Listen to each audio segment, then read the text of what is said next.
Hey guys, this is Dragon Ninja Assassin here, and today I'm going to be talking all about Rogue Scout. What Rogue specializes in is dealing burst damage per second or a high amount of damage for a short period of time. This is very effective on PvP servers because most battles you do won't be lasting more than 20 seconds. Let's just go ahead and take a look at the skills right now. The main skill for a rogue is wound attack, but getting that off in PvP is kind of difficult because you do need to first do shadow stab, then low blow, and then wound attack. But you don't really want to put a lot of talent points into wound attack just because it is such a good ability. Also for PvP, you want to use sneak attack because that's a nice way to start off a battle, and because it has a 3-second stun and some nice damage per second. And then you can follow up from that with blind spot, and then just go wherever you want from there.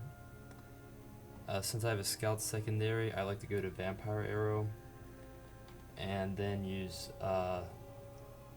throat attack here, which, since I'm a rogue scout, I get slit throat, which makes it so that will silence them for 4 seconds.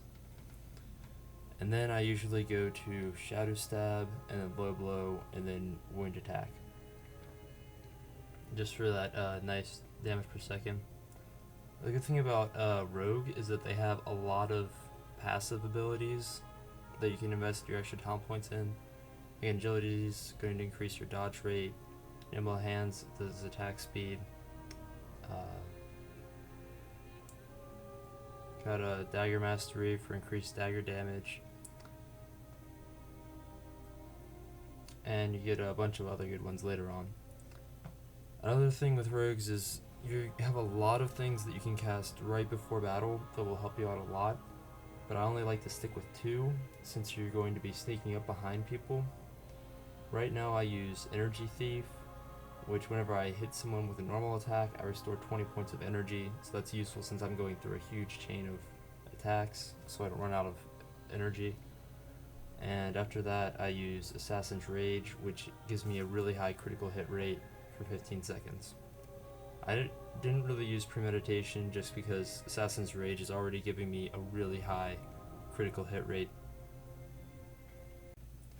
Poison's also there if you really want it, but it's not really that great of an ability.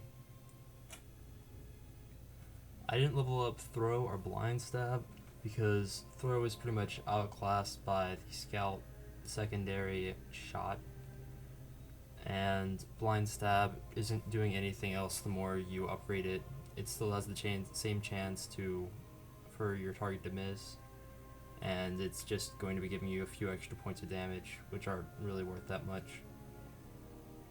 The crowning jewel of these rogue class, at least for PvP, is Hide, which makes you completely invisible and doesn't even allow your target to attack you. You can upgrade this skill, but all it's going to do is make it so you can move faster while you're invisible, and I consider that more of a luxury than actually necessary.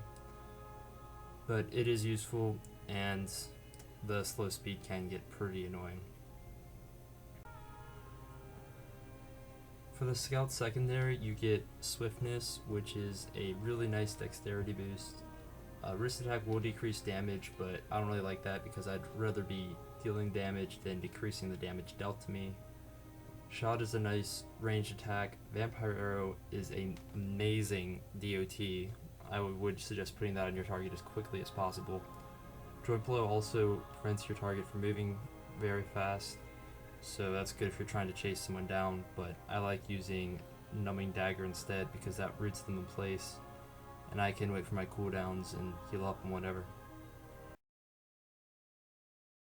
For Rogue, the main stat that you want is Dexterity because that's going to be the most efficient thing for increasing your attack. Stamina does increase your attack, but when you're a Rogue, Dexterity is going to be better. Right now I'm using the At Road's End set, which you can find the parts in Forsaken Abbey or get them from the auction house. And once you have all 3 pieces, you will get plus 20 dexterity and 160 maximum HP. You also get a lot of nice boosts from the individual pieces, like I'm getting, that one's not that great, 24 defense. But from this one I'm getting 10 dexterity, And for this piece, I'm getting another 10 dexterity and some extra health. So it's a very nice set.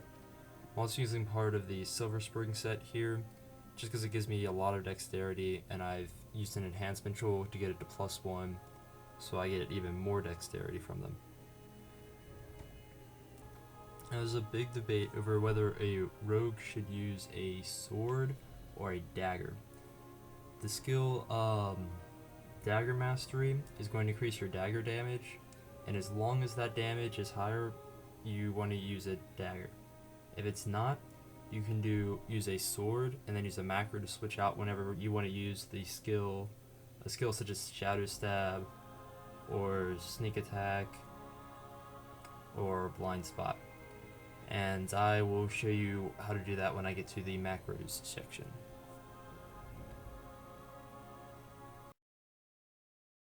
The problem when using a bow and an arrow is that you won't be able to use the skill Numbing Dagger. If you use this macro, you'll be able to cast Numbing Dagger and then switch back into your bow and arrow rapidly. It'll only work if you have, it'll only work these exact numbers under use action, but you can change those if you want. You need to have the bow in the 19th slot, the arrow in the 20th slot, and the projectile in the 10th slot. If you have a laggier computer, you may need to adjust this wait time to 0.2 or even 0.5. So yeah, just copy that down, and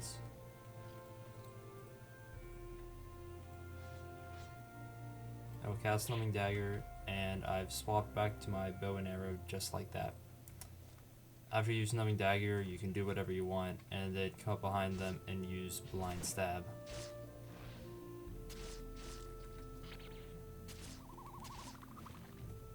If you want to use a skill that requires you to hold a dagger, like Sneak Attack, you can use a macro like this.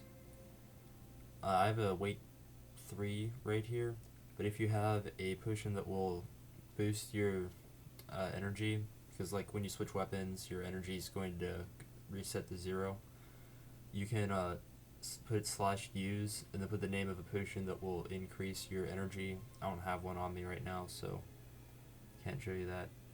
But after that, you put cast in the name of the spell, and then wait 0.1, and then use whatever the name of your sword is right here. I don't have another sword, so I just have a dagger there. Right.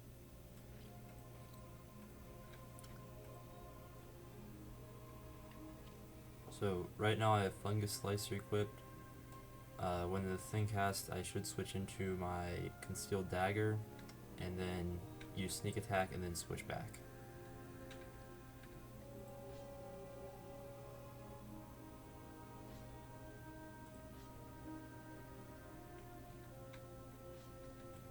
Alright, there we go. See, I did switch back to my Fungus Slicer there.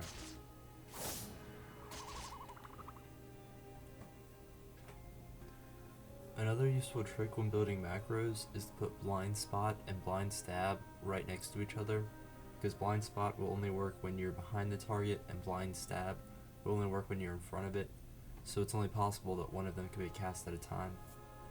I'm going to show you as using this one, which is just the 2 spells on top of each other. So if I do it there, it's going to use Blind Stab. And if I get behind a target and then use it, it will do Blind Spot.